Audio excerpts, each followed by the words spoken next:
El siguiente programa es apto para todos, no contiene escenas de sexo ni de violencia. Los menores de edad deben estar acompañados de un adulto responsable.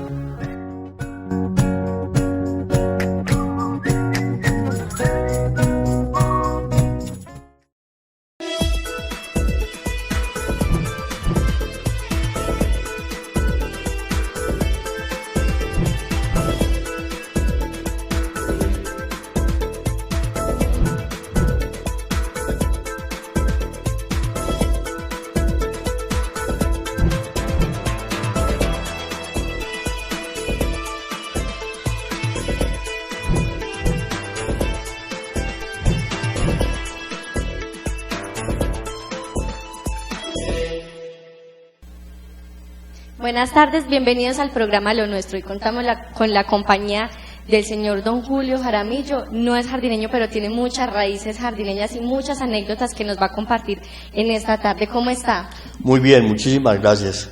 Muy amables por haberme invitado. Bueno, don Julio, iniciemos contando cómo surgen esas raíces jardineñas, donde su bisabuela, su padre empieza como tal a narrar las historias de la familia. Sí, les cuento. Mi bisabuela, doña Salomé Molina Ruiz, casada con don Sinforiano Jaramillo Velilla.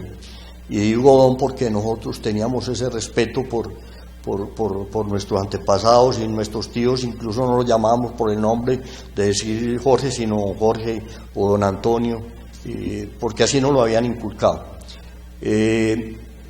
Precisamente mi bisabuela era la segunda esposa de don Sinforiano Jaramillo Velilla, quien se casó en primeras nupcias en Envigado y tuvo 4 hijos, el bisabuelo.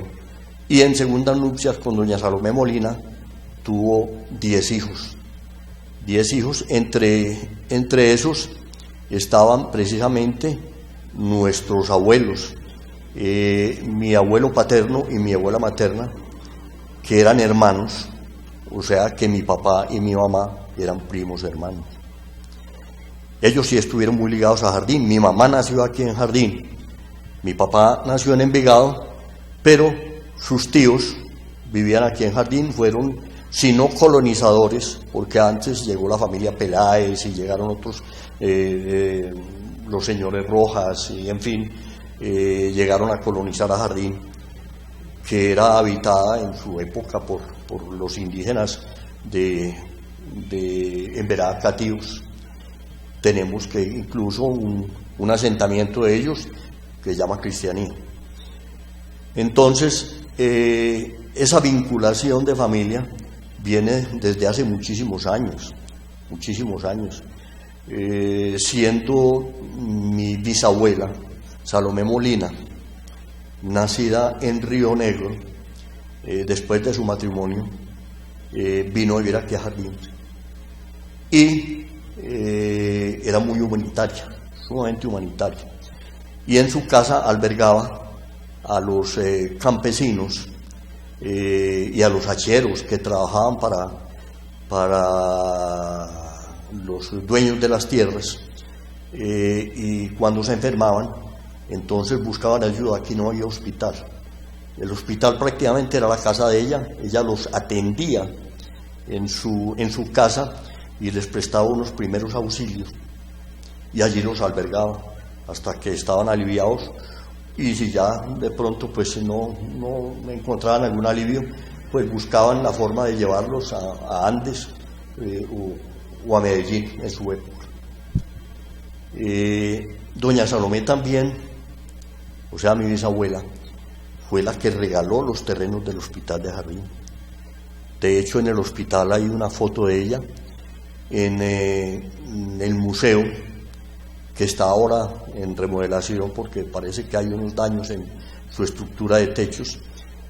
También existía una foto de ella muy pequeña, pero ahorita pues en compañía de algunos de mis sobrinos y de una de mis hermanas mayores, vinimos en el día de ayer y a las 3 de la tarde hicimos un acto en la casa museo del municipio y dejamos una foto de nuestro padre y una foto de nuestra bisabuela de tamaños de 49 centímetros por 39 centímetros de alto, copia de las fotos originales.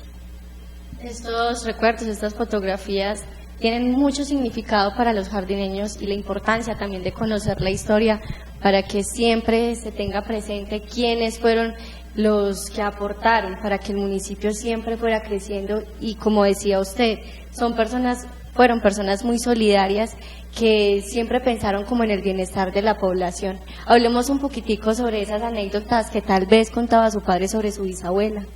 Sí, yo les cuento. Mi padre, según le contaba a mis hermanos mayores, y a mí también me tocó escucharle esas de su boca, las palabras de decir que fue de los primeros arrieros que entró desde la cantera en Serranías a la zona de la plaza principal, el primer viaje de rocas traídas para la construcción del templo, que las traían en turegas de mulas. Una turega, para muchas personas que no saben qué es una turega, son dos mulas que van adelante, dos mulas que van atrás y van apareadas o van enganchadas con maderos, y forman entre las dos delanteras y las dos traseras, forman una cama. En esa época las hacían en guadua y encima montaban las rocas de piedra que eran traídas al parque para ser labradas y construir el templo. Eso lo hizo mi padre desde más o menos 1918, que fue la época de iniciación de la construcción del templo, hasta más o menos 1925, 1926, que se regresó a Medellín. Y él lo hizo, pagado por, no por la parroquia ni por quienes estaban construyendo el templo, sino por los tíos abuelos, por los tíos de él, eran quienes le pagaban el jornal. Sí. Es importante también recordar esto por lo del centenario de la Basílica, que se generan muchas historias, muchos recuerdos de nuestros abuelos, bisabuelos y de todas esas generaciones que les tocó vivir ese momento, que para muchos no era tal vez importante o les daba temor por todos los aportes que debían realizar, por los costos y porque veían que una iglesia de esa magnitud no iba a ser posible. Esas experiencias son muy bonitas y también quisiéramos conocer algo como esas experiencias de su padre, qué decía él durante esa construcción. Nos contaban que las penitencias que ponían los sacerdotes de aquí de la parroquia, que primero pues fue una capillita, las penitencias que les ponían eran que les decían que trajeran piedra desde la cantera o desde el río para la construcción del templo. Entonces eso mermaba los costos y la gente no era muy pudiente. Únicamente los que medianamente tenían algún dinero fueron los que llegaron a colonizar y compraron las tierras y buscaron y se les adjudicaron esas tierras.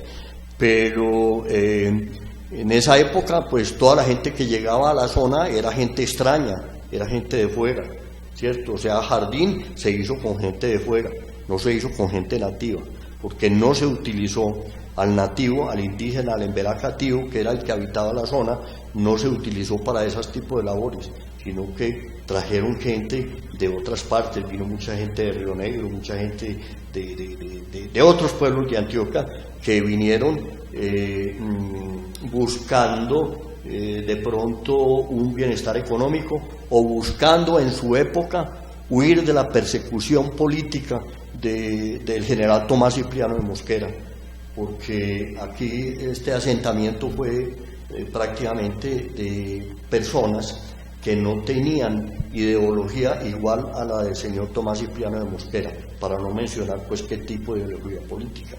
Y entonces aquí vino el padre Gómez Ángel, precisamente, que fue con uno de los fundadores, con Indalecio Peláez, quien le tocó hacer la distribución de los lotes y de las calles y hacer todas las obras prácticamente de señalización para el nacimiento del nuevo pueblo. que inicialmente pertenecía al municipio de Andes y que solo vino a ser municipio por allá, tengo entendido, por ahí en 1882, donde el presidente de Antioquia, que era don Carlos R. Restrepo, lo declaró municipio. Todos estos personajes, como dice usted que no eran del municipio, proyectaban a Jardín como un lugar extraordinario, tal vez por su belleza y por el impacto que podría generar más adelante, y así fue. Sí, efectivamente. Jardín ha sido cuna de gente muy brillante, de gente que le ha aportado muchísimo al país, no solo de escritores, sino de pintores, de poetas, como Martiniano Restrepo, por ejemplo. Don Martiniano Restrepo era un poeta innato, sin ninguna formación académica, y fue afincado aquí, y formaron sus familias e hicieron sus familias aquí. Y el jardineño es muy apegado a su terruño. Yo creo que no hay pueblo en Antioquia donde se pueda decir que haya habitante o que haya persona nacida aquí que quiera más a su terruño. Y aún más, lo queremos tanto quienes no nacimos. Exacto. Pues cómo más no lo van a querer quienes nacieron en él.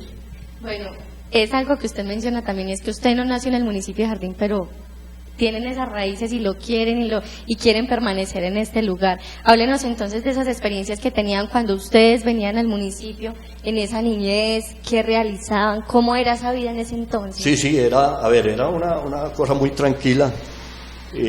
A nosotros nos traían desde pequeños, salíamos de la escuela y al otro día nos estaban montando en el tren para llegar a Bolombolo, y de Bolombolo en una chiva o en un carro, una escalera, no sé qué tipo de carro, yo era muy pequeño, nos llevaban hasta Andes y ahí los tíos nos recogían.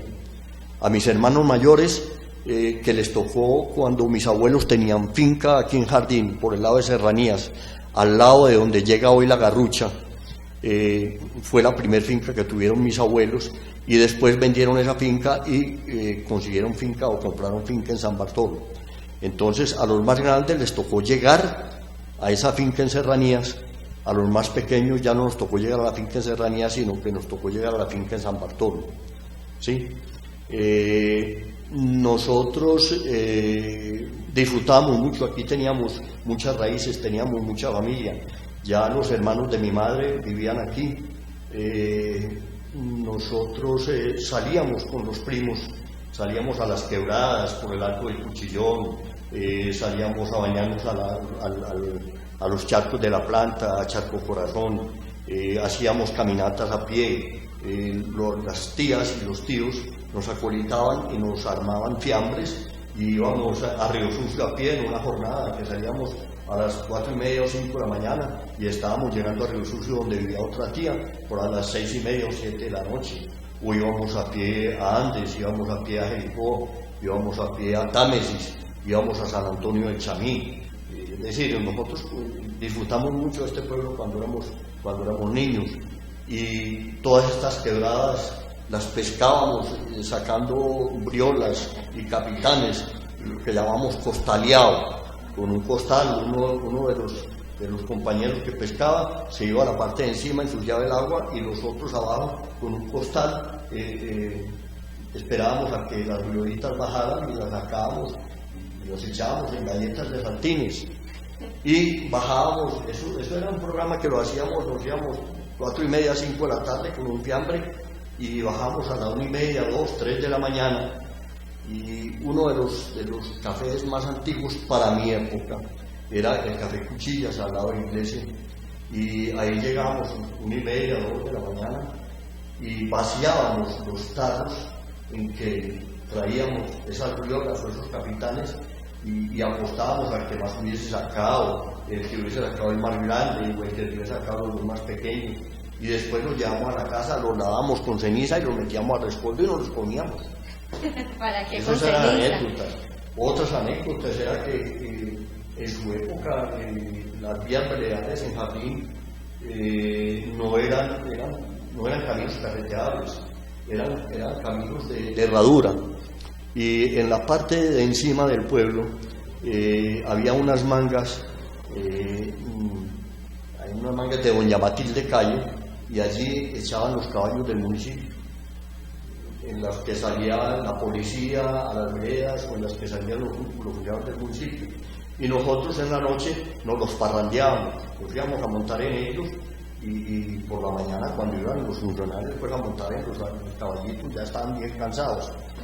Hasta que eso lo hacíamos con los primos y con algunos amigos acá.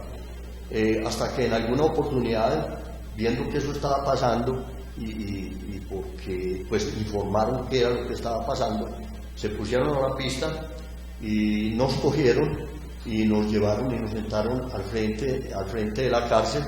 Nos sentaron por ahí tipo 11, 12 de la noche hasta las 6 de la mañana. Nos sentaron afuera con ese frío, en esa época era muy frío. Es también tener en cuenta que todos estos recuentos que se hacen de la historia del municipio, de las experiencias que han tenido, son muy importantes porque muy pocos jardineños en el municipio tienen la posibilidad de contar esas historias, porque podemos decir que el municipio se está poblando por personas, por extranjeros, por personas que ya no tienen como mucho conocimiento de la historia, y que esto debería ser parte como de la cultura general de los jardineños. Por ejemplo, la construcción de la iglesia, el lote que se donó para el hospital, son momentos muy importantes y que deben hacer historia en el municipio de Jardín.